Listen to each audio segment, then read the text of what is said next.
Hi, my name's Jennifer Luarca. I'm an academic coach at the Learning Center. Today I'm going to cover some strategies for online exams, so let's get started. First, we want to talk a little bit about organization. Organization is really, really important for a learner because it helps our brain process information. I would recommend that as you take notes, as you organize study materials, you start to think about connections within this material and how important certain connections are. We want to say, okay, these three concepts are closely related. We want to have them together and we want to know where they are in our notes, right? So same reason that we have a table of contents, which often can be a really helpful tool when you're thinking about organizing information. We want to have a similar function for our notes or a similar tool for our notes. Whether we create a little mini table of contents for the day, maybe just on the top of the page of your notes, you write what key concepts you covered that day, or you have maybe a visual outline of, what concepts are covered and in what order. Something so that we have easy reference, we can find information really quickly, and in the off chance that you have an open book exam, you're able to use your notes effectively and it doesn't take a lot of time to find information.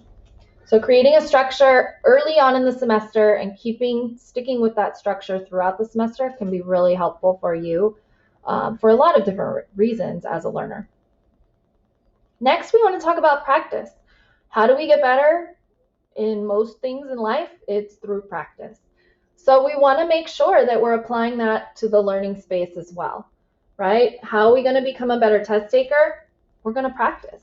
So what we want to do is at the end of each study session you want to save a little bit of time to have some questions or some problems and set a timer and practice solving or practice answering questions without the help of the book or notes, just to see if you can do it. Doing this more often can really help you feel confident. It can help you retain information and also recall information, and ultimately it will help you perform well on exams. All right, next one is managing time. So of course we want to manage our time from a study perspective, setting study schedules. Like with practice, we want to time our practice so that we can perform well on the exam, but we also want to manage our time on the exam itself. So what we want to do is when you get that exam, when you open that exam, you want to look at the time to problem ratio that you have, or time to question ratio. So you can look through really quickly and say, okay, I have 60 questions, I have 60 minutes, 1 minute per question, here we go, right? So now you have a goal, a time goal to get you moving through the exam. And what we want to also do is set a move on time. So what this is if you're starting a question and you're stuck, right? We don't want to stay stuck on that one question. We're losing time and we're losing points because at the end of the day, it's a points game. So what we want to do is say, okay, I'm committing, I have a minute per question, and at 30 seconds, half of that time, if I'm not moving on this question, if I don't know the answer, I'm moving on.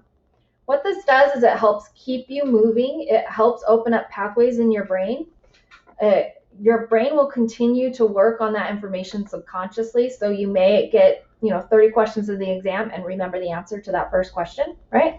But if we stall out and we focus on the one thing we don't get, it's going to be detrimental to our brain's processing, and it's going to heighten that anxiety and that stress that we feel, which isn't productive during an exam. So what we want to do is spend a little bit of time. If we're not moving, move on, because we know we're saving time. Ultimately, those other 30 seconds we're saving will be there at the end of the exam. Okay. All right, and then troubleshooting during the exam. So undoubtedly, there will be technical issues when you take a test this semester. That's going to happen. We have virtual challenges daily, right, with the platforms that we're using, because they weren't intended to be used at this magnitude. So what do? First thing we want to do is check in with the professor. This is a great thing to do at a not a post-exam review, an exam review. So right before the exam, we want to ask the professor, what's the game plan if something goes wrong? What do you expect us to do, right? Hopefully this is even covered in the syllabus with the professor, because we have some time to plan for this, but In the chance that it's not, that's a great question at the review is, okay, if the platform dies out, if I lose my internet connection, if I lose power, which has happened a few times, what do I do? So if you still have power in the connection, but the system isn't working properly, what we want to do is take a screenshot. So if you're on a PC or a laptop that has available, do the print screen option. If not, take a screenshot of that page so that way you have a date and timestamp on the challenge itself, right? And we want to email that screenshot along with the challenge we had immediately to your professor. Again, another timestamp. So it's documented, it shows that you had a problem, right? And then we're gonna kick back and wait for instructions from the professor, okay? So the most critical thing here is that you get a time and date stamp on the issue that you're having. And we will get that by taking a screenshot and also by immediately emailing our professor. So a good rule of thumb is to have your professor's email written down or maybe saved in your photos on your phone while you're taking an exam. So in the off chance that you have a challenge, you're not then scrambling for the email and freaking out and looking up each 4 pages and trying to find the syllabus. It's right there for you. So if you have a problem, immediately you can address it. Okay, so that's just a little exam, like pre-exam prep that you can do to make sure that you're ready to go in case there's a problem. Okay. Now during the exam, we want to keep moving. I explained this earlier. It's really important that you get as many points as possible. So hopefully your exams are in a platform that allows you to go back and forth. And we want to move through the exam, answering everything easy first, and then going back and working a little bit longer on those more challenging questions, okay? But if you get stuck, right, as we said, we're gonna have 30 seconds if it's a minute per question. So if we get stuck, we don't wanna stay quiet. We are luckily in a situation where we can talk to ourselves out loud. And what we know from a learning perspective is that helps your brain with recall if you can talk out loud. This is why we talk to ourselves sometimes, right? So talk to yourself during the exam. Read the questions aloud. Start to think through the answer out loud, right? If you're getting stuck and it's not coming to you right away. Also, you can have scratch paper. Jot down ideas. Jot down notes, okay? When you hit a challenge, make sure you take a deep breath in and a deep breath out. What we want is the same time we're breathing in to be the same time that we're breathing out. This is a mindfulness practice that will help slow you down.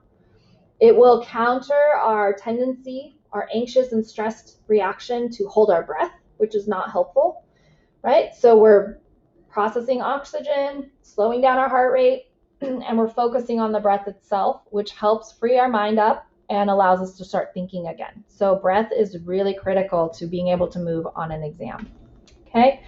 And for longer exams, if you have a 2-hour exam for some reason, for finals maybe, take a quick break if needed. If you're kind of hitting that fatigue point, because 2 hours is a long time to be online without a break, build a break in. Stand up, look around, step outside for a second, just do something else for a brief moment so that you can refocus yourself after that little break. Okay. And finally, we want to talk about reducing stress. So within our space, we want to be as clutter-free as possible. So prepping your space the night before an exam or the morning of an exam, clearing everything out, making it really nice and clean, the area that you're working in, that can help a lot with managing stress. Trying to get near a window that has natural lighting can help reduce anxiety as well. Reduce the screen time before an exam if at all possible. I know sometimes you can't do this because you are in class right before a test, but when possible, don't be on the screen a bunch or on your phone a bunch right before the test. You're going to be on the screen for probably an hour without a break. We don't want to be any more tired than we already are doing that, right? We want to give our eyes a break right before the test. And then again, I'm bringing this up a second time because it's so important. Breathe. When faced with a challenge in homework and study, we need to take a deep breath because that helps with processing and it helps with managing our stress and emotions. And if we practice, just like with practicing testing ourselves regularly, we'll get better at it. If you practice the breathing technique when you're studying, when you're facing challenges in your daily life, it will be second nature to do it during the exam. Okay? We can't expect to call forward these strategies during a high stakes moment if we don't practice them before that moment. So we've got to practice these things regularly so that they're there when we need them during the test. And that's all for me. So again, my name is Jennifer Luarca. If you want to meet and talk a little bit more about exam strategies or other types of strategies for learning, you can schedule appointments with me by visiting our webpage at the Learning Center under Academic Coaching. Thank you.